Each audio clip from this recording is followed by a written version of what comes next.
안녕하세요. 이번 시간에는 김상균 교수님을 모시고 이야기를 해보도록 하겠습니다. 초인류라는 책이 나왔잖아요. 네, 미러볼 예. 같이 생겼죠? 반짝반짝. 그러니까요. 이게 어떤 책이었었나요? 이게 8가지 기술에 대한 이야기인데, 음. 인공지능을 포함해서 로봇, 메타버스, 뭐 생명공학, 그 다음에 뇌 컴퓨터 연결하는 거. 그런 모든 기술들이 인간을 어떤 존재로 만드는지, 우리의 사회나 산업이 어떻게 움직이는지, 이런 것들을 좀 종합적으로 바라보는 서적입니다. 예전에 제가 메타버스 책이 되게 유명했었잖아요. 네. 그래서 저도 궁금했던 게 있었는데, AI 열풍이 저는 이렇게 오래 갈 줄 몰랐어요. 네, 그리고 그래서 예전에 예. 올해 초만 해도 메타버스 열풍처럼 이게 치다가 다시 꺾일 거다. 네. 근데 지금 꺾이질 않고 계속 가고 있거든요. 메타버스랑 AI가 지금 어떻게 다른지 좀 알 수 있을까요? AI는 사실 특별한 장비가 없어도 우리가 원래 갖고 있던 장비를 통해서 실용적인 어플리케이션을 들어오고 있는 상태고요. 예. 반면에 메타버스는 사람들의 기대치를 만족시켜줄 장비가 아직은 약간 미진했던 것 같아요. 특히 이제 뭐 내년 초에 나온다고 하는 애플의 비전 프로, 또는 그 이제 따라서 만들긴 삼성의 제품, 뭐 퀘스트 3 이런 것들이 나와서 장비가 좀 안정화가 되면 다시 한번 AI를 통해서 만드는 콘텐츠를 메타버스에 소비하는 쪽으로 저는 판도가 좀 바뀌지 않을까 예상을 해봅니다. 그렇게 되는 네. 거였구나. 그러면은 챗 GPT가 이제 나오면서 네. 되게 이슈가 됐었는데, 네, 이게 예전에도 인공지능 많았잖아요. 알파고도 있었고. 그렇죠. 이게 다른 점이 있나요, 이게? 저는 이제 사실 그 옛날에 IBM에서 체스 뒀던 머신부터 기억을 하는데 요즘 학생들은 그거 잘 모르고 알파고부터 기억하더라고요. 옛날 사람들은 그것부터 기억합니다. 근데 체스 머신 때도 충격적이었고 알파고도 충격적이었는데 감정이 그런 거예요. 충격은 받았지만 나하고는 무관하죠. 만약에 이세돌도 아니고 내가 체스 선수도 아니고 바둑 둘 일이 없잖아요. 네, 바꿀 일이 없잖아요. 우리가. 예전에 있던 인공지능은 신기하고 놀랍긴 하지만 나의 업이나 나의 배움하고는 무관한 거야. 그러니까 나의 업을 건드릴 건 없었어 라고 생각했던 건데 지금 일단 챗GPT가 생성형 AI다 보니까는 얘가 글을 쓰는 것처럼 보이는데 우리가 하는 현대적인 직장의 업무의 거의 대부분이 사실 글과 관련된 업무거든요. 예. 현업에서 뭐 블루컬러에서 완전히 작업복을 입고 일하시는 분이 아닌 이상 어떻게든 간에 나의 업인 리포팅이라는 작업이 들어가는데 리포팅을 나보다 잘하거나 비슷하게 해. 여기부터가 많은 사람들이 충격을 받았고 근데 내가 그냥 폰으로도 돼. 다른 상비 살 것도 없어. 이게 이제 신기한 포인트 거죠. 누구나 접근할 수 있고 네. 내 실생활과 연관이 있기 때문에 네. 간다. 마침 또 오늘 또 네. 인터뷰하는 날, 어젯밤에 발표가 났는데 예. 이제 마이크로소프트가 AI 구독 서비스를 이제 네. 하겠다고 하면서 또 이제 또 이슈가 되고 있어요. AI를 구독을 한다는 거는 어느 분야까지 가능할 거라 보세요? 일단 뭐 비서와 같이 우리가 상식적으로 예. 짐작할 수 있는 것도 있겠지만 저와 같은 이제 학교에서 연구하는 사람들 입장에서는 저도 최근에 뭐 GPT에다가 스컬러 AI나 뭐 PDF 업로드해서 분석해주는 플러그인을 붙여갖고 쓰는데 지금 플러그인들도 보게 되면 나중에는 그것도 하나의 앱스토어처럼 커질 거거든요. 마켓 자체가. 그러면은 용도에 맞게끔 쓰는 건 좋은데 계속 비용 부담 올라갈 거예요.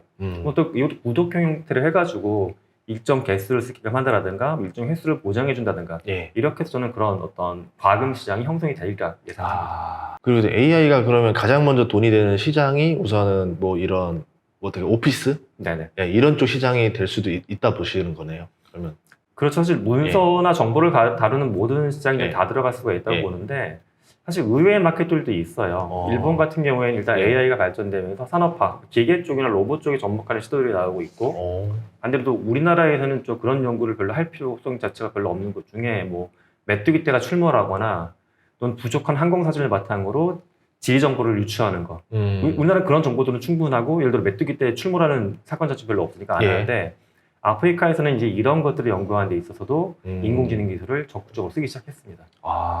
그러면 지금 최근에 좀 우리가 알만한 뭐 회사들 중에서 AI를 붙여서 이게 지금 바로 사업에 붙이는 것들, 돈이 되는 사업에 붙이는 것들, 그런 데들이 있나요? 제가 하고 있는 게 홍보하려고 하는 돈 전혀 아닌데 제가 깊게 하는 거니까 말씀드릴 수 있는 건 이 책을 냈던 데도 이제 웅진 싱크빅인데 웅진에서 만들고 있는 학습 플랫폼이 있어요. 그 플랫폼이 원래부터도 몇 년 전부터도 만들어져서 이제 현재 마켓 시어가 제일 높은 제품이긴 한데 여기서 이제 저희가 추가적으로 하려고 했던 게 학생들한테 부모님들이 알려주고 싶은데 가장 비용적으로 부담되는 게 어학이에요. 우리 애가 원어민처럼 이야기했으면 좋겠어. 그러면 가장 쉬운 방법은 원어민 교사를 붙여주는 건데 너무 비용이 많이 들어가잖아요. 그래서 인공지능을 바탕으로 원어민 교사 여러 명을 아이가 태블릿으로 만나게끔 하는 거예요. 그러면 아이는 언제 24시간 내내 소액만 결제해도 계속 원어민 교사랑 아무 때나 집에서 편하게 이야기할 수 있는 거. 아. 근데 또 여기에 네. 그냥 원어민 교사 만나면 또 처음에만 신기할 재미가 네. 없으니까 맞아요. 이걸 게임처럼 만들어서 아. 게임 속 NPC인데 대화를 하면서 진행하는 게임이라고 생각하시면 돼요. 놀랍죠? 근데 정해진 대사만 치는 것도 아니고 네. 아이가 하는 말에 따라 대사가 계속 바뀌어요. 그 가끔 성인들도 보면 심심하니까 혼자 대화 나누는 채팅창 같은 그렇죠. 것도 있었잖아요. 네.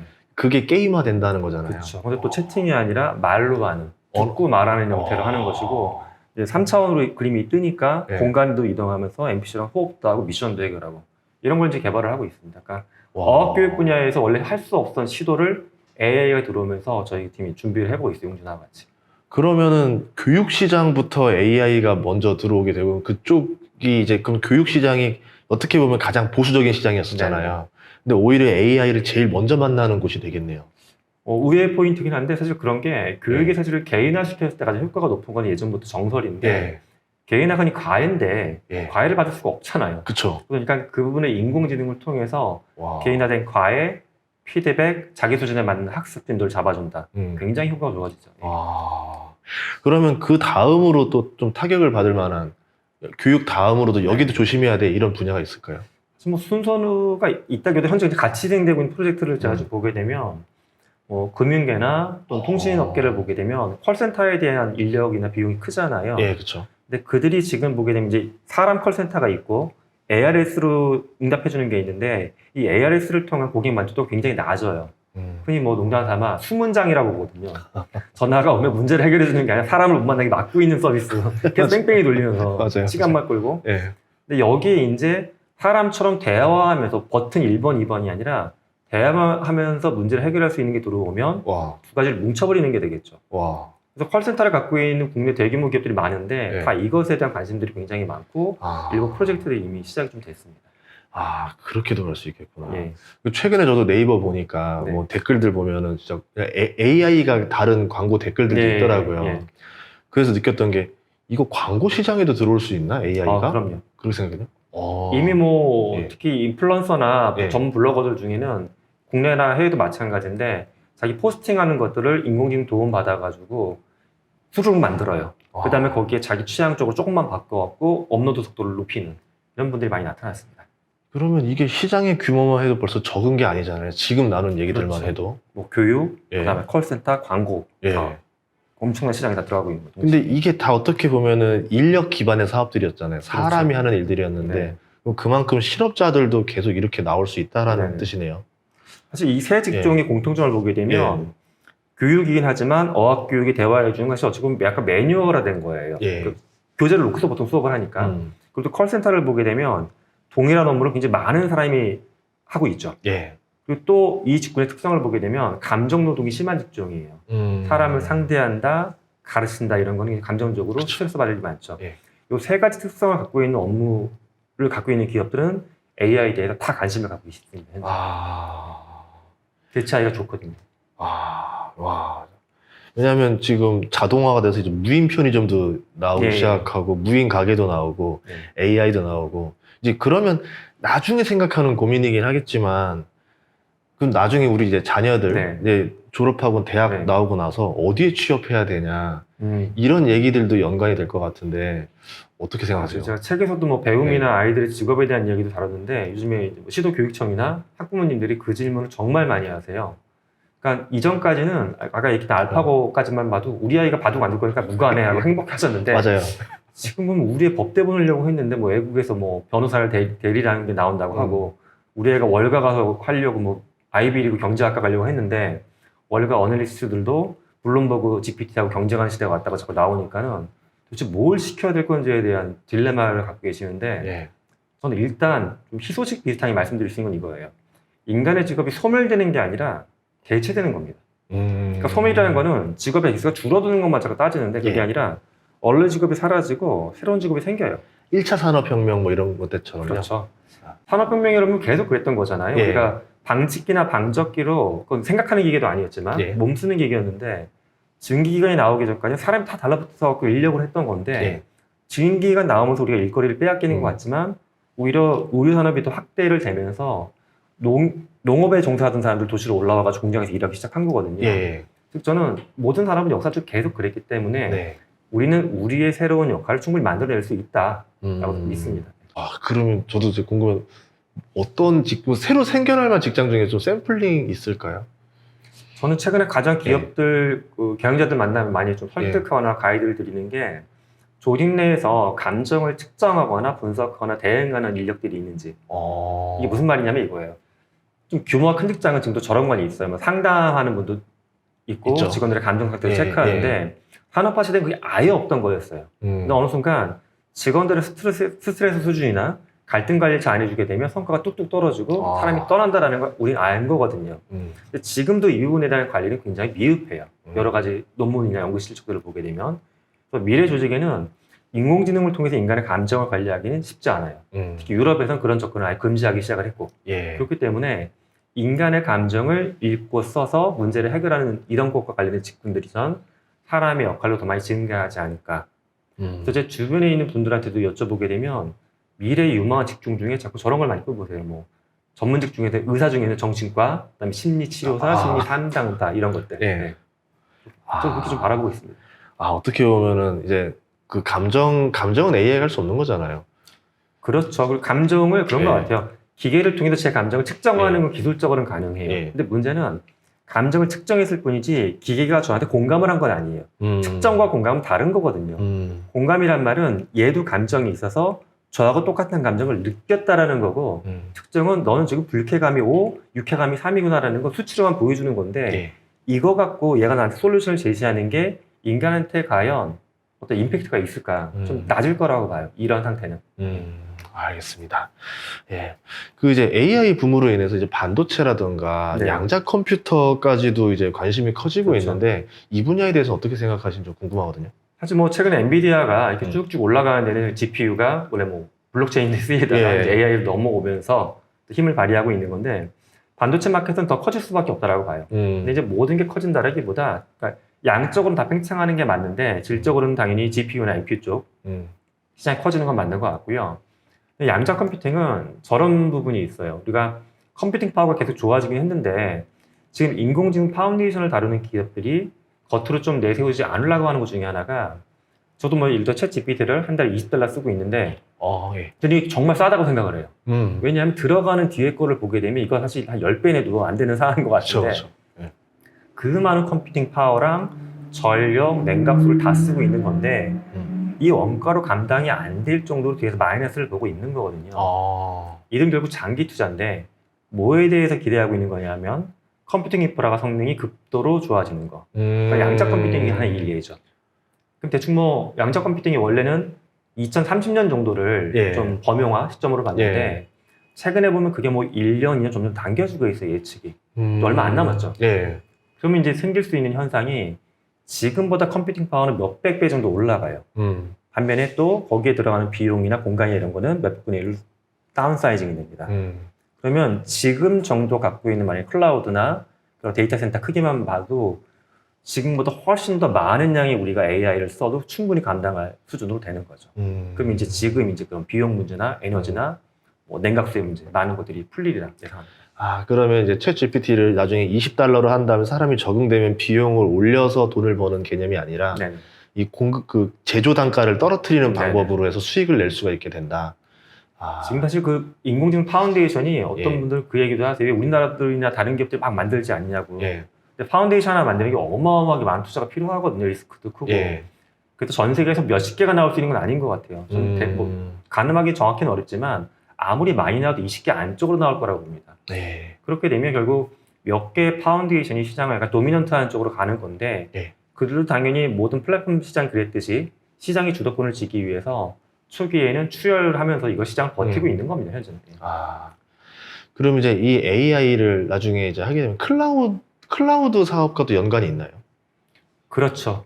저희는 지금 당연히 뭐 폰이나 작은 모니터를 통해서 AI를 들어가지만 사실 뒷단에는 어마어마한 연산이 들어가는 거잖아요. 현재는 사실 NPU보단 GPU가 들어가 있는 서버렉에서 엄청난 파워가 돌아가고 있는 건데 당연히 그거를 클라우드를 통해서 우리가 끌어쓰는 거기 때문에 클라우드 자체의 소비는 증가하는 거죠. 그에 따라서 이제 클라우드 들어가는 뭐 건설하는 전문 업체, 클라우드에 전기를 공급하는 업체, 네트워크 공급하는 업체 다 산업 자체가 다 영향을 받고 있습니다. 아, 그렇구나. 네, 그리고 이제 뭐 AI 하다 보니까 또 생각나는 게 옛날에 그 저희 메타버스도 생각나고 네네. 작년에 또 메타버스 하다 보니까 또 코인도 생각나고 네. NFT 다 유행했었잖아요. 근데 결국 그때 보면 최고 수혜주가 엔비디아였었던 거예요. 네. 근데 그래픽 카드 회사가 네. 왜 이게 다 해당이 되는 건지, 그래픽 카드가 이 산업에서 왜 중요한 건지 좀 알 수 있을까요? 지금 뭐 전산 쪽을 공부하시지 않은 분은 약간 어려운 개념일 수가 있는데 컴퓨터의 뇌에 해당하는 게 흔히 CPU를 얘기하잖아요. 예. CPU는 모든 컴퓨터에 들어가 있는데 얘는 복잡한 공식을 다 처리해요. 근데 문제는 범용성이에요. 근데 이제 엔비디아가 만든 GPU는 뭐냐 하면 단순한 곱셈을 동시에 여러 개 한다고 보시면 되는데 운이 좋게도 단순 곱셈이 들어가는 게 필요했던 게 블록체인도 그랬고 그때 그래픽 메타버스 할 때 그래픽도 그랬고 왜냐면 빛 추적하는 것도 곱셈이거든요. 그 다음에 인공지능에도 결국 매트릭스의 곱셈이에요. 즉 얘는 곱셈을 잘하는 걸 만들어 왔더니 잘 쓰이게 된 거예요. 그럼 운빨인가요? 사실 저는 뭐 젠슨왕이 이걸 90년대 만들 때부터 예측했다고 보지는 않고 상당히 운도 따랐다라고 생각을 합니다. 그럼 CPU는 그러면 인텔 하면 CPU 뭐 이러잖아요. 근데 그러면 CPU의 세상은 끝났다 이렇게 볼 수 있어요? 그렇지는 않은데요. CPU 갖고도 이게 다 되기도 돼요. 근데 문제는 가격 대비 성능이 뚝 떨어지는 거죠. CPU로 윈도우나 그런 거 돌리는 건 잘 돌아가 얘로 돌려야 되는데 얘는 그거 전용이라고 보시면 되고 지금 우리가 나온 약간 새로운 기술들은 얘를 통해서 더 가성비가 높게 잘 돌아가요. 그러다 보니까 시장이 얘는 그대로 정체된 것처럼 그냥 쭉 가는 거고 얘는 시장이 확 커진 거고요. 그리고 최근에 이제 나오는 또 NPU까지 가게 되면 NPU는 그럼 인공지능 처리를 GPU로 하는 게 최선일까? 또 그렇지도 않아요. 왜냐하면 인공지능은 어떤 게 있냐면 우리가 흔히 휴대폰 같은 거를 보게 되면 카메라 초점도 잘 맞춰지고 어떻게 되는 건지 신기할 정도로 배경 같은 것도 잘 지워지잖아요. 요즘에 카메라에는 기본 앱으로. 크로마키 기능이죠. 그게 일례로 NPU 기능이 좀 들어가 있는 거거든요. NPU는 자기가 사전에 했던 걸 바탕으로 학습이 되면 그 다음에 추가 계산을 안 해버리고 그냥 해버려요. 근데 GPU의 문제점은 매번 다시 계산해요. 근데 인간의 머리는 보통 한 번에서 내가 알고 있는 거는 그냥 결과치 바로 던져버리거든요. 우리가 곱셈, 구구단 외운 것처럼. 9872. 바로 나오는 것처럼. 그게 NPU인데, 시장이 그래서 이제 GPU가 이제 메인이지만 NPU 쪽 시장이 점점 커지고 있는 이런 상황입니다.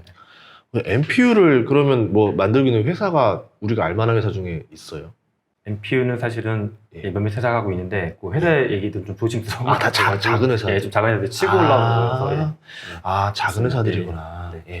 그런 회사들도 스타트업이 몇 군데가 있어요. 왜냐면 저는 이제 CPU, GPU밖에 몰라가지고 그러다가 이제 양자 컴퓨터 같은 QPU라고 그러더라고요. 거기서는 또 그래서 다 이제 개념이 이제 그러면 우리가 이제 선택했을 때 CPU랑 GPU의 선택 범위가 아니라 점점 넓어질 수 있다는 얘기네요. NPU를 큰 회사들이 저는 안 하는 건 아닌 걸로 알고 있는데 애플의 그 M2 칩에도 NPU 기능이 일부 들어가 있긴 한데 최근에 이제 NPU 시장 많이 얘기하게 되면 좀 스타트업을 얘기를 많이 해요. 해외나 국내에 있는 그런 업체들을 얘기를 하는 게 좀 조심. 그렇죠. 작은 기업들이라. 알겠습니다. 근데 이렇게 되다 보면은 저는 우려되는 게 AI로 하면 스마트 팩토리라는 것도 생길 거고 AI 자율주행차 다 될 거 아니에요. 그렇죠. 해킹 당하면 이거 끝나는 거 아닌가? 뭐 디지털 보안은 취약하지 않겠는가? 어떻게 보세요? 문제 생겨요. 실제 이건 뭐 이거까지는 비밀이 아닌 것 같은데 국정원에서도 제가 가서 강의를 하는데 국정원에서도 최근에 이쪽 분야에 대한 관심이 높아지고 있어요. 그러니까 AI를 과거에는 국정원 입장에서 나하고 무관했던 거 같은 거예요. 국정원하고 바둑하고 별 상관이 그렇죠. 뭐 바둑을 해킹하든 말든 뭔 상관이겠어요. 근데 이제는 이제 만약에 엔비디아 갖고 있는 GPU만 해도 사실 뭐 자율주행, 그다음에 로봇, 인공지능 다 들어가다 보니까는 이게 기존에 우리가 갖고 있는 어떤 정책적인, 기술적인, 물리적인 보안 수단으로 통제가 되는 거냐에 대한 고민들을 갖고 있는데 당연히 빈틈이 많이 생깁니다. 근데 그거를 사실은 국가적으로도 신경을 써야 되겠지만 각 기업들도 제가 앞서 뭐 또 교육의 접목이 된다, 펄스타의 접목이 된다라고 말씀을 드리는데 그 과정에서 기존에 있던 ISMS라고 하는 보안 관리 체계로는 이게 충분히 커버가 안 된다. 그러니까 보안에 대한 걸 다시 또 투자를 한 번 더 하셔야 되는 상황이에요. 어이구. 그러면 그 보안에 대해서 지금 기술들이 준비가 되고 있는 상황인가요? 사실은 약간 좀 위험성이 있다라고 보이는 게 그래서 일부 기업들은 이걸 좀 굉장히 강경하게 좀 제가 반대 입장을 펼치고 있어요. 예를 들어 기업들은 새로운 거 투자를 할 때 리스크라는 걸 계산을 하거든요. 이걸로 인해서 발생할 수 있는 손실과 이 손실이 나타날 수 있는 확률을 계산해가지고 수학적으로 이제 투자 여부를 계산하는 건데 일례로 금융권에서는 가장 큰 손실을 볼 수 있는 게 이거예요. 만약에 금융상품의 판매나 소개까지 인공지능을 도입했다. 일반 상품은 괜찮은데 금융상품일 경우에는 국내 법규상 어떤 사고가 생겼을 때 금융회사가 굉장히 페널티를 세게 물어야 돼요. 그렇죠. 예. 그럼 그런 거에 대해서 금융회사는 당연히 의사결정할 때 아직은 조심을 해야 되겠죠. 보완 체계가 만들어지기 전까지는. 근데 이제 우리 업종은 사실은 그런 페널티나 이런 거 좀 자유로워. 블로그에 글을 올리는 정도야. 그러면 사실은 좀 고객한테 욕을 먹더라도 사람 한 100명 잘라버리고 할 수 있다라고 하면 그들은 할 수도 있겠죠, 현재로는. 예. 아, 그럼 AI 업종에 투자할 때는 이제 규제 면도 좀 고려를 해서 봐야 되겠네요. 사실 보안의 리스크는 모든 기업이 다 갖고 있는 건데 좀 크리티컬하게 책임져야 되는 법률적인 규제나 리스크 부분을 보셔갖고 그게 약한 업종에서 도입되는 거는 그래도 괜찮다라고 생각합니다. 아, 알겠습니다. 예.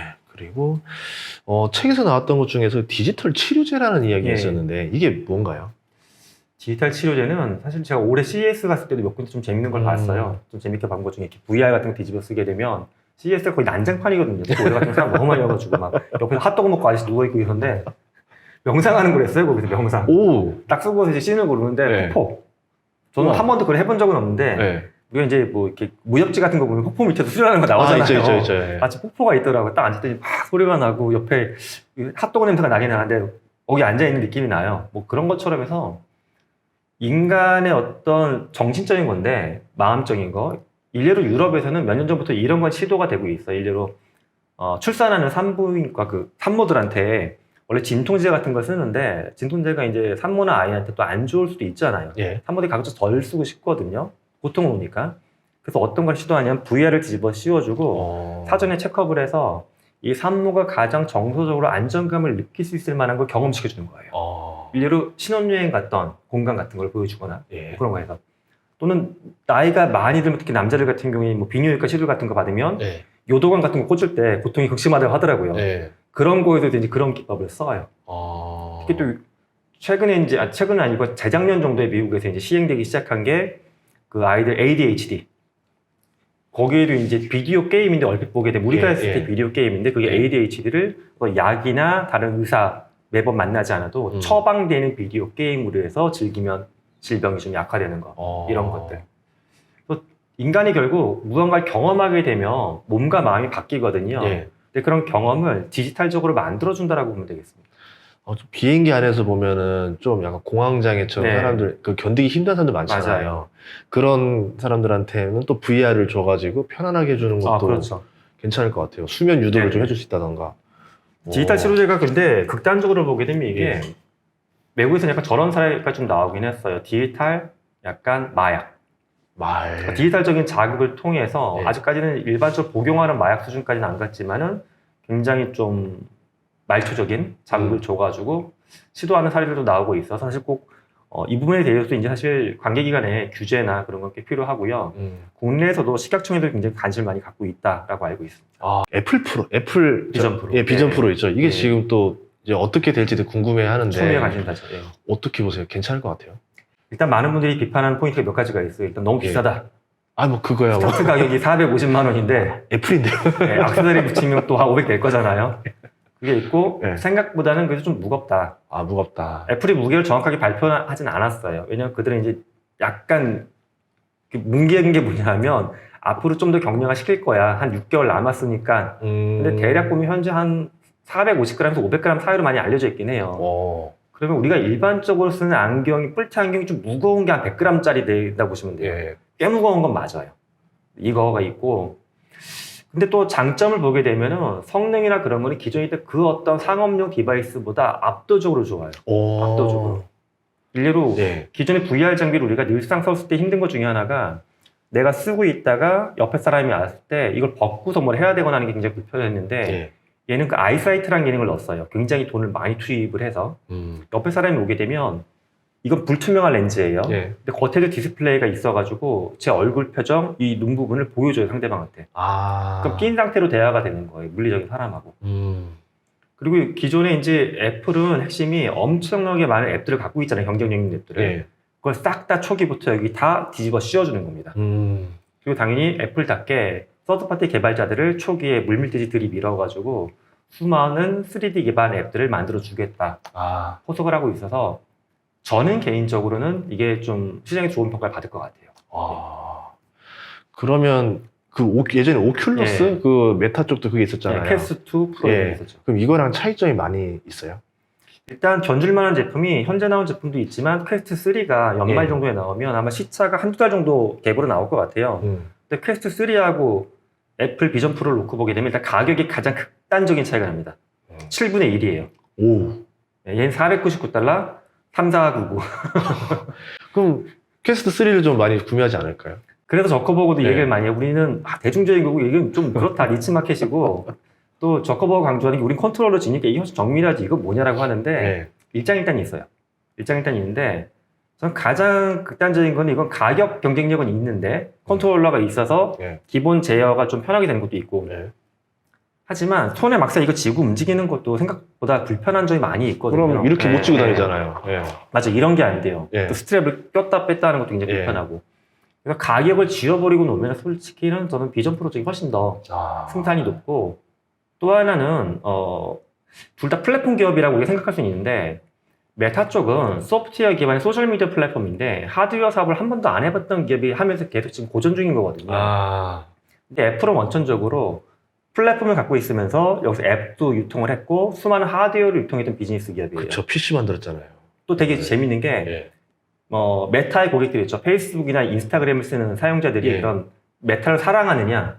그렇진 않잖아요. 인스타그램 써도 메타를 싫어하는 사람들 많거든요. 대체제가 없어서 쓰는 네. 거예요. 예. 근데 애플의 고객들은 신기한 게 종교예요. 종교, 팬덤이에요. 요게 또 무시 못할 포인트입니다. 이상하게 애플, 테슬라, 스타벅스. 그래서 약간 이제 논의이기도 한데 저는 그게 굉장히 중요하다고 보는 게 예. 제 책에도 그 얘기를 살짝 썼는데 우리 기업들이 전 그게 있어야 되는 것 같아요. 스타 기업. 우리는 일반적으로 연예인 쪽인 스타들은 있잖아요. 예, 아티스트가. 예. 근데 기업인 입장에서 저 사람은 영웅이다, 히어로다 불릴 만한 사람이 별로 없어요. 한국에는. 그러니까 저는 애플이나 그런 테슬라가 존재하게 됐을 때는 아이콘이 되는 그 사람들이 있잖아요. 뭐 예, 우리 흔히 뭐 약간 그쵸. 또라이다라고 한국 사람이 욕하기도 하지만 그들이 하나 영웅처럼 받아들여졌던 건데 자기의 기업의 서사를 만들어가는 영웅이 아직 우리 기업에는 좀 적어 보인다. 그런 문제들까지 이어볼 수 있겠네요. 네네. 그러면 저는 이제 그 비전 프로를 끼게 되면은 네. 내가 밖에도 볼 수 있고 네. 내가 그냥 이 화면을 볼 수도 있고 선택이 가능한 네네. 거네요. 그러면 그냥 끼고 다니면서 그냥 풀지 않고 계속 하루 종일 생활도 할 수 있는 거잖아요.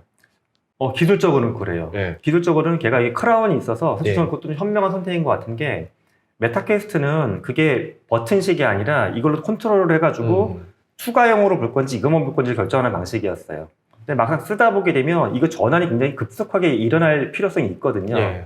그래서 애플은 보통 겉에 드러나는 버튼을 많이는 안 달잖아요. 예. 근데 이번 장비에 단 버튼 중에 하나가 그 버튼이에요. 물리적인 버튼을 제어하는 게 편하지 않겠냐. 저는 그 현명한 선택이라고 보고 그러다 보면 쓸 수는 있는데 가장 문제는 아까 말씀드렸던 이 무게감이 있고요. 예. 그리고 또 하나가 배터리입니다. 배터리가 유선이에요. 예. 허리에 차는. 그래서 어찌 보면 보조 배터리를 갖고 있을 수 있으면 교체하면서 계속 쓸 수도 있는데 예. 문제는 이게 좀 불편한 건 사실이죠. 예. 예. 근데 저는 그 생각 해본 거예요. 예를 들어 지금 뭐 고속버스, 프리미엄 버스 네. 타다던가 기차를 타다던가 아까 하면 플러그인에 쓰면 돼요. 예, 플러그인 네. 있잖아요. 그러면 그냥 꽂아놓고 계속 뭐 일을 할 수도 있고 놀 수도 있으면 이제 뭐 기차 타거나 버스 타거나 하면서 이제는 이것만 하고 사는 거죠, 사람이. 이게 중요한 그래서. 포인트 지적하셨는데 예. 일례로 그 UAE 쪽 아랍 중동 쪽에 있는 항공사들이 옛날에 프로토타입으로 만들었던 게 뭐가 있냐면 예. 돈이 많은 나라니까 항공기가 옆에서 잘라버리면 동그랗잖아요. 예. 밑에는 사람이 앉아있는 공간이고 위에를 스크린으로 씌우는 거 프로토타입을 걔네들이 했었어요. 오, 기발하죠? 비행기가 딱 뜨면 사실 창문 닫고 막 하면 안 보이잖아요. 예. 쫙 그래서 밖에 창이 보이는 거예요. 다. 그 때로는 마치 유니버셜에 있는 것처럼 예. 킹콩 360 해가지고 킹콩이 막 싸우고 뭐 마블 어벤져스가 그런 영화 위에 틀어주고 그러면 이코노미에 앉아서 얼마나 행복하게 가겠어요. 근데 문제는 그게 상길 구조적으로 이렇게 만드는 게 쉽지가 않거든요. 예.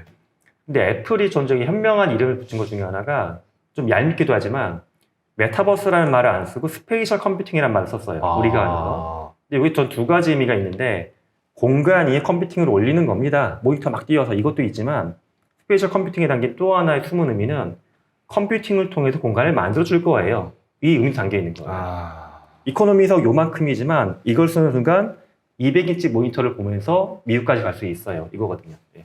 비행기 타면서 제일 힘들었던 거는 그 안에서 할 게 없다는 게 제일 힘들었거든요. 맞아요. 예. 스마트폰 게임이 최근에 많이 나왔는데 문제는 그 온라인이 인터넷이 되지 않으면 안 되는 네. 게임들이 대부분이다 보니까 맞아요. 비행기 안에서 너무 심심한 거예요. 근데 네. 이제 이게 등장하기 시작하면 이제는 이동수단 안에서 어떻게 엔터테인먼트를 즐길 거냐의 세상으로 될 거면은 당연히 이 비전 프로가 나오면서 메타버스로도 연결이 될 거라 보는 거거든요. 이미 뭐 독일 자동차 회사 예. 아우디 같은 경우는 몇 년 예. 전부터 자동차 회사인데도 예. 그런 메타버스 연구를 많이 했어요. 그래서 아우디가 바라보는 미래 중에 하나는 자동차가 100% 자율주행 되게 되면 예. 승객이 그 안에서 무엇을 할 것이냐. 아우디가 내세운 재미난 아이디어 중에 하나는 이거예요. 그 안에서 그냥 어떤 정형화된 영화를 보거나 오락도 할 수 있겠지만은 차가 이동하는 경로가 있잖아요. 네. 물리적인 움직임이 있고 만약 이 움직임을 미리 체크할 수 있으면 이것에 맞춰갖고 롤러코스터를 타는 것처럼 만들어줄 수도 있고 이 동선에 맞춰갖고 게임을 올려줄 수도 있고 아, 놀이공원에 예, 보면 그런 거 놀이공원처럼. 있잖아요. 예. 예. 그러니까 아우디는 인간의 몸의 움직임이 불편한 경험이거든요. 사실은 몸이 쏠리는 거, 멀미도 나고. 근데 이거를 즐거운 경험으로 게이미피케이션으로 뒤바꿔주는 거. 그것까지 고려하고 있습니다. 예. 아, 그럼 이제 앞으로 엔터테인먼트도 되게 많이 중요해지겠네요. 애플 비전 프로가 네. 그거 공개할 때 팀쿡이 다른 회사 임원 한 명만 데리고 나왔어요. 디즈니. 유일하게 선택받은 거죠, 디즈니. 지금 디즈니 주가가 있었거든요. 근데 웃긴 게 기가 막히다. 애플도 OTT 사업을 하고 네. 디즈니 OTT가 있는데 네. 그중 애플이 현명한 선택을 했다라고 보는 게 자기네 자체 컨텐츠만으로 한계가 있거든요. 있죠. 근데 디즈니가 갖고 나와서 살짝이지만 보여줬던 게 뭐냐면 그냥 디즈니의 컨텐츠를 200인치로 본다 이건 아니었어요. 네. 이게 아니라 기존의 대형 스크린을 볼 수 없는 경험에 대해서 아주 살짝 맛을 보여준 게 있어요. 예를 들어 뭐 운동하는 경기장인데 내가 벤치 쪽도 볼 수가 있고 저쪽에 있는 뭐 대기석도 볼 수가 있고 경기장을 360도 뒤집어서 보기도 하고 그래서 이걸 쓰고 공간감을 마음대로 움직일 수가 있다라는 거 이런 것들에 대한 이야기를 하고 있어서 앞으로 이런 거에 맞게끔 그런 엔터테인 콘텐츠를 만드는 방법도 좀 바뀌리라 예상을 합니다. 이게 언제 나오니까 제가 사겠습니다. 자, 판매하는 건 아니지만 지금 순간적으로 사고 싶은데. 비전 프로가 내년 봄에 나오는데 저도 할 거예요. 할 네. 거고 당연히 퀘스트 제품 다 써봤는데 시리즈 사서 계속 공부를 해보려고 하는데 그 디바이스 전환은 발생합니다. 어떻게든 간에 역사가 그랬으니까요. 왜냐면 이제 메타버스 예전에 한참 유행할 때 해봤는데 이게 아무래도 스마트폰으로 조작하고 이러다 보니까 확실히 그 내가 몰입감이 좀 떨어지더라고요. 맞아요. 근데 이거를 끼면은 만약에 옛날 그 메타버스 플랫폼들 다시 다 하면은 엄청 실감 날 거잖아요. 그러면 저는 애플이 뭐 가격은 그렇다 치고 무게만 좀 더 낮출 수 있으면 그건 뭐 다른 이슈가 없을 것 같아요. 근데 스마트폰도 보게 되면 우리는 2007년도에 나온 아이폰만 젊은 분들은 많이 기억하시는데 그 스마트폰 개발 역사를 뒤로 보게 되면 그 전에 PDA 폰이라는 개념이 있어가지고 이게 1980년대부터 나왔던 개념이거든요. 그러니까 계속 시행착오 하다가 그 어느 선을 넘어가면서 딱 대박이 난 거예요. VR의 역사도 사실은 수십 년의 역사가 있었는데 사람들이 여태까지 했는데 안 됐으니까 안 될 거야 이렇게 보는데 저는 그게 아니라 스마트폰처럼 보게 되면 여태까지 이 정도의 시행착오를 거쳤으면 이제 될 때도 되지 않았나 라는 생각하는 겁니다. 좀 VR 예전에 2015년에 한번 딱 껴서 하고 나서 딱 느꼈던 게 뭐냐면 어지러웠었거든요. 맞아요. 이 문제를 해결할 수 있을까요? 어지러운 게 이제 약간 센서리 미스매칭이라고 해가지고 인간의 머릿속에는 마치 스마트폰에 있는 센서처럼 방향을 잡아주는 센서가 있거든요. 이거로 감지하는 것과 눈으로 들어오는 정보가 안 맞으면 극심하게 나타나는 게 좀비 게임 할 때예요. 좀비가 쫓아오니까 막 일로 가고 저리로 가는데 어지럽구나. 여기는 계속 바뀌는 건데 몸은 사실 가만히 있거든요. 그러니까 뇌에서 이걸 뭐에다 맞출지 모르겠으니까 멀미를 발생시키는 거예요. 맞추려고 노력을 하다가. 근데 우리가 이제 그래서 비전 프로도 그렇지만 다른 제품들을 보게 되면 일단 그래서 그렇게 극심한 몸 동작이 발생하는 것들에 대해서는 일단 안 하려고 하는 거예요. 비전 프로 사실. 그런 것도 있고요. 또 하나는 영상에서 내 눈이 움직이는 것과 영상으로 들어오는 것의 싱크를 잘 맞춰주게 되면 그나마 멀미가 좀 덜해요. 그런 것들로 좀 감소시킬 수가 있는데 이거를 끼고서 내가 뭐 롤러코스터를 타거나 뭐 할 때 나오는 멀미감은 사실은 기술적으로 아직까지는 완전히 제어하기는 어려워요. 그러면은 우선은 뭐 좀 오피스를 한다라던가 이제 뭐 간단한 게임을 한다던가 뭐 좀 이제 정적으로 앉아서 좀 할 수 있는 것들 그런 것들 위주로 많이 좀 펼쳐지겠네요. 아주 역동성이 높은 거는 당분간도 멀미 문제는 해결이 완벽하게 하기는 어렵습니다. 만약 역동적인 게 나오면 진짜 이거를 끼고 재밌을 것 같아요. 그냥 게임을 그대로 현실 게임을 들어볼 수 있을 것 같고. 아까 말씀드렸던 아우디 그거 있죠? 그게 되게 재밌는 게 아우디가 참 재미난 회사인 게 그거 실험을 했어요. 멀미 실험을. 이걸 쓰고서 롤러코스터를 타거나 사냥 게임 같은 걸 하게 되면 일반적으로 차를 타고 갈 때보다 멀미가 덜 날까? 원래대로 보게 되면 차도 멀미 나고 얘도 멀미 나니까 어차피 멀미잖아요. 신기하게도 차 안에서 VR을 쓰고 갔더니 멀미가 덜 나요. 오. 왜 그러냐면 우리가 네. 차에서 가만히 안 있어서 멀미가 나는 거예요. 아. 자꾸 이걸 보고서 뭐 책을 보거나 뭐 보는데 이 싱크가 또 안 맞는 거거든요. 안 맞죠. 흔들리잖아요. 예. 그러니까 차에서 멀미 안 나는 방법 중에 하나가 밖에 보고 가라고 하잖아요, 이렇게. 예. 요즘 밖에 잘 안 봐요, 사람들이. 예. 운전자 말고는. 예. 근데 이거 VR을 쓰고 가는 순간 이 싱크랑 몸이 움직이는 싱크가 맞는 거예요, 신호가. 그러니까 멀미가 덜 나는 거죠. 대박인데 찾았다. 예. 배요. 네. 제가 해군이었었거든요. 아, 예. 배멀미가 이게 장난이 아닌 게 한 3년 탄 대원들도 예. 파도 조금만 심하면 예. 절반이 그냥 자빠져요. 힘들어서. 근데 만약에 이 VR이 줄여질 수 있다라 그러면 예. 오히려 대원들이 이걸 끼면 아. 배멀미도 줄일 수 있을 거 아니에요. 그건 디지털 치료지적으로도 가능해요. 아. 예를 들어 배가 실제 예. 바다에 들어가지 않은 상태에서 시뮬레이션 환경에서 배를 적절히 흔들면서 이걸 쓰고서 가벼운 멀미 증상을 발생시키면서 몸이 적응할 수 있게끔 계속 유도하는 거예요. 그러니까 디지털 치료제라는 게 꼭 지금 발생한 질병에 대해서만 하는 게 아니라 예. 사전에 예방하는 것도 쓰일 수가 있거든요. 와, 이제 진짜 많이. 왜냐면 비전 프로가 만약 확대되면 직원들 그냥 뭐 시무식 같은 거 예. 할 때 뭐 강당에 사람 모으기도 힘들잖아요. 네. 그냥 다 끼고 들어와라 이렇게 될 거 아니에요, 이제 그러면. 기업 대표님들하고 말씀해보면 이런 얘기가 저희는 나와요. 네. 비전 프로가 하나에 450만 원인데 직원들한테 사줄까? 근데 어떤 분들은 이제 제가 설득을 하면 산다고 그래요. 네. 왜냐하면 야 비싸요 김 교수님 그래요. 비전 프로가 이렇게 보면 30인치 모니터 한 5개, 6개 띄워놓고 일하는 거 나오는데 네. 아 근데 30인치 모니터 6개 사주는 게 쌀 것 같아요. 그래요. 한 200만 원이면 산다고. 왜냐면 그 얘기를 하죠. 근데 대리급 사원한테 30인치 모니터 6개 달 수 있는 책상을 주시나요? 공간 비용이 되게 큰 거예요 지금. 그죠? 네. 이만한 공간을 1인당 주려고 하면 그거 비용보다 비전 프로 하나 사는 게 훨씬 싼 거예요. 그것까지 생각을 해봐야 됩니다. 그리고 재택근무, 그러니까 지금 제가 이번에 실리콘밸리 갔다 왔더니 재택근무하는 비율이 굉장히 높더라고요. 그렇죠. 네, 그래서 뭐 월요일, 뭐 금요일은 회의도 좀 서로 하지 말자 맞아요. 이러기도 하고 하는데, 그럼 재택과 이제 오프라인 출근한 직원들이 회의를 자유롭게 하려면은 결국은 이제 제 생각에 메타버스 환경이 네. 구축돼야 되지 않는가. 맞아요. 그렇게 봤었거든요.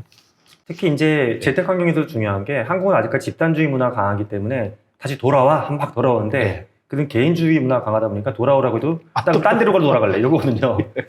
근데 이 상황에서 우리도 문화적으로 장기적으로는 재택이나 원격 오피스가 지금보다 증가할 건데 네.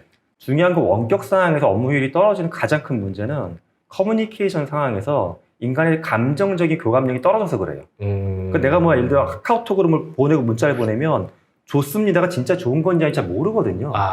근데 이런 마이크로한 시그널들을 줄 수 있는 것 자체가 결국 기술적인 이런 장치를 보완해 주면서 발생할 수 있는 거예요. 그렇게 볼 수 있겠네요. 네. 알겠습니다. 자, 그러면 이제 네. AI 발전으로 봤을 때 앞으로 성장할 만한 산업 혹시 뭐 생각나는 거 있으세요? 당연히 AI와 관련된 어떤 서플라이어 쪽 산업은 당연히 발생하겠죠. 지금 뭐 반도체도 그렇고 클라우드도 그렇고 파운데이션 쪽도 그렇고. 근데 이들은 이제 원천적인 기술을 제공하는 것이고 저는 우리나라의 많은 기업들이 좀 더 손보가 특히 스타트업들이 중심적으로 할 수 있는 것들은 이런 기본적인 파운데이션을 갖다가 얼마나 창의적인 영역에 쓸 것이냐에 대한 이 스트림을 만들어내는 것들인데 아직까지는 주로 사람이 원래부터 많이 하던 일을 대체하는 쪽에 신경을 많이 쓰시긴 해요. 저는 조금 더 나아가서 하는 것들은 뭐 제조업종 예를 들었는데 제조업체는 그 생각을 해서 우리는 아니 문서 만드는 것도 아니고 현장직들인데 여기서 AI를 뭐에다 쓸까요? 로봇도 안 쓰는데 근데 제조업에서 발생하는 수많은 누적한 데이터들이 있거든요. 이 데이터를 잘 활용하지 못하는 중소기업들이 굉장히 많아요. 많죠. 이 데이터를 AI를 통해서 가치 있는 정보로 뒤바꿔서 우리 기업이 쓸 수도 있고 이런 거를 새로 진출하려고 하는 다른 기업한테 판매할 수도 있는 것이고 결국 데이터 비즈니스 시장이 좀 커진다고 보는데 별것도 아닌 것 같지만 사실 이런 음식 주문하는 앱이나 이런 기업들도 보게 되면 결국 지역 기반의 음식에 대한 데이터 비즈니스를 하고 있는 거거든요. 그쵸. 저는 산업에서 발생하는 수많은 제조업 데이터는 훨씬 더 가치 있다고 봅니다. 그래서 어떤 산업이 더 커진다라기보다 우리가 잘 계획을 짜기에 따라가고 거의 모든 업종에 저는 다 영향을 준다라고 봅니다. 알겠습니다. 그리고 이제 게이미피케이션 이게 네. 있는데 이게 어떤 내용인가요? 앞서 제가 이제 아우디 말씀드릴 때도 자동차에서인데 의외로 뭐 게임이나 영화 같은 거 접목해서 멀미도 예방하면서 자율주행시를 대비하고 있다고 했는데 인간이 추구하는 두 가지 맛이 있다라고 저는 주로 학생들한테 얘기를 해요. 의미하고 재미. 두 가지의 미를 추구하는데 인간이 이제까지 주로 많이 추구했던 건 의미인 것 같아요. 더 많이 생산하고 예. 더 빨리 많이 배워야 돼. 특히 배우는 과정에서는 야 배울 때 재밌는 게 뭐가 중요해? 참아야지. 공부는 원래 힘든 거야. 일하는 것도 야 당연히 직장이 무슨 재밌는 게 있어. 돈 벌어 가는데 참고 해. 하는데 사실 인간이 그러면 되게 슬픈 게 인생에서 배우고 일하고 나머지의 시간을 보내는 건데 그럼 인생에서 이게 3분의 2씩만 따져도 3분의 2를 그렇게 보내느냐. 인간의 존재 목적을 철학적으로 보게 되면 모든 철학자 공통적으로 하는 말이 인간이 행복하기 위해서 존재하는 거거든요. 예. 행복은 물론 의미를 통해서 찾을 수도 있지만 재미가 빼놓을 수 없는 요소입니다. 그래서 게임피케이션은 뭐 제가 만드는 개념은 아니지만 의미를 추구했던 모든 산업이나 배움의 영역에서 재미있게 의미를 찾을 수 있도록 도와주는 것. 그걸 이제 게이미피케이션이라고 정의를 하고 있습니다. 그러면 뭐 좀 현실에서 좀 적용되고 있는 사례들 있을까요? 저는 아무래도 학교에 있다 보니까 예. 교육과 관련된 가장 많이 쓰긴 해요. 예. 제가 예를 들어 뭐 최근에도 뭐 S전자 직원 교육을 뭐 8시간 과정 이런 걸 하고 있는데 생각을 해보세요. 40대 후반, 50대 초반의 중간 관리자가 하루 8시간 수업을 들으면 미쳐버릴게요, 그죠? 오, 엉덩이 불날 거예요. 네, 저도 힘들어요, 그런 분들. 네, 못할 것 같아요. 근데 제가 중간에 이제 어떤 거냐, 토크쇼 같은 걸 하는데 네. 그렇다고 또 이제 40대 남성분 4명 앉아갖고 이야기해봐라. 그럼 또 싸움 나는 것 같은 분위기 돼요. 소주 안 주면 얘기가 안 돼요, 이게. 그래서 이제 그럴 때 보드게임 같은 식으로 해가지고 토론 게임 걸 만들어 드리기도 하고 책 같은 거 공부하고 난 다음에도 책에서 중요한 정보를 막 찾아가서 추리 게임 하는 거를 같이 진행을 해보기도 해요. 그래서 공부는 재미가 없지만 이런 걸 통해서 재미있게 하다 보게 되면 공부하는 과정이 스트레스가 또 떨어지게 만드는 거. 이런 걸 사실 국내 기업들은 아직까지 도입 속도가 좀 늦은데 유럽이나 미국 기업들은 사실 도입한 역사가 꽤 깁니다. 그래서 이런 것만 전문적으로 공급해주는 어떤 교재 판매 회사나 워크숍 진행하는 교육회사들도 꽤 있어요. 유럽이나 미국 쪽에. 그런 데도 쓰이고 기업들은 뭐 광고나 이런 데 꽤 많이 쓰고 있어요, 이미. 벌써요? 예, 일례로 뭐 코카 같은 경우 재미있는 걸 많이 했었는데 예. 제가 봤을 때 굉장히 재밌었던 것 중에 정말 단순한 건데 코카콜라 하면 예. 우리가 실제로 콜라를 흔들어서 먹진 않죠. 터지니까. 그쵸. 하지만 광고를 보면 딱 뿡 나가잖아. 이게 코카콜라의 상징적이잖아요. 예. 그래서 해외에서 굉장히 재미난 광고 중에 하나가 코카콜라 광고 나오는 시간에 미리 코카콜라 앱을 받아놔요. 광고의 포인트에 맞춰서 얘를 막 흔드는 거예요. 그럼 이제 수치 체크하잖아요. 제일 빨리빨리 흔들어서 거품량이 많은 사람한테 서비스로 뭘 주는 거예요. 그럼 사람들이 뭐야? 이거 막 흔드는 이벤트를 해요. 소셜미디어에만 공유가 되고. 그러니까 되게 단순한 거잖아요. 이게 머리 게임도 아니고. 근데 되게 재밌어요. 말씀만 들어도 재밌잖아요. 이렇게 기발하다. 재미난 놀이들을 접목시키는 게 사실은 게이미피케이션입니다. 그냥. 그럼 자연스럽게 광고가 되네요. 그냥 그렇죠. 흔든다는 예. 재미로. 와. 제가 또 독일의 뭐 자동차 회사하고 외국에서 그 캠페인 했던 것 중에는 사람들이 요즘 광고를 잘 안 봐요. 광고는 되게 많아졌는데 의도적으로 안 보려고 최대한 노력을 합니다. 그럼요. 뭐 유튜브도 돈을 내고 보거나 애드블럭 깔거나 하거나 하는데 기업들은 그래서 어떻게 하면 우리의 메시지를 좀 길게 전달할 수 있을까? 그래서 했던 것 중에 하나가 증강현실 이벤트를 했었어요.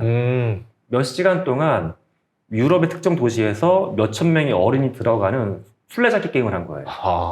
근데 증강현실 앱을 통해 마치 포켓몬고처럼 예. 도망오는 사람을 앱을 통해서 보고 내비게이션을 보고 도망 다니고 그래서 막 밤이 될 때까지 한 거예요. 예. 근데 이거 하다 보면 계속 벤치마크나 이런 마크를 볼 수밖에 없는 구조예요. 그래서 이제 우승자한테 상을 주고. 근데 투자한 비용 대비 마케팅 효과는 엄청나게 높았죠. 예. 확실히 게임이라는 걸 생각해보니까 뭐냐면 시간 가는 줄 몰라요. 맞아요. 영화는 저 비행기 안에 타서 보면 한 2편 연속 보고 나면 이제 네. 피로도가 너무 올려오는데 네. 생각해보니까 게임을 저도 스마트폰 깔아서 했다가 재밌네 하다가 네. 3일을 했어요. 왜 그러냐 하면 예. 영화는 피드백이 별로 없어요. 영화 피드백이 뭐 없냐 하면 보상이 없죠. 내가 받아들이기만 하는 거지 예. 줄 수 있는 게 없거든요. 예. 근데 게임은 주고받고이기 때문에 여기서 사람을 장기간 몰입하기 유도합니다. 그래서 제가 캐나다 갔다 왔었는데 예. 절반이 게임한 기억밖에 없는 거예요. 계속. 그리고 또 이제 아팠을 때 이제 예. 사랑니 뽑았을 때 너무 예. 아프니까 잠도 못 자더라고요. 예. 그래서 선택했던 게 게임이었었어요. 그 중요한 지적인데요. 예. 그것도 일종의 디지털 치료적인 효과예요.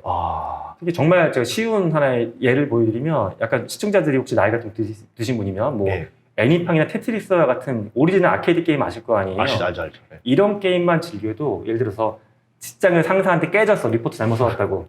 그때는 제일 먼저 아케이드 게임을 해야 돼요. 화장실에 숨어서 5분. 그러면 뇌에서 그런 고통을 담당하는 영역이 무뎌져요. 사람들이 시신경에 자극을 많이 받는데 시신경이 지금 애니팡 팡팡 터지는 거 봤잖아요. 네. 이거 잔상이 남아가지고 고통이 약간 마비가 되는 효과가 나와요. 군대에서 많이 했던 게임이 헬로 베이비. 잘하셨던 거예요.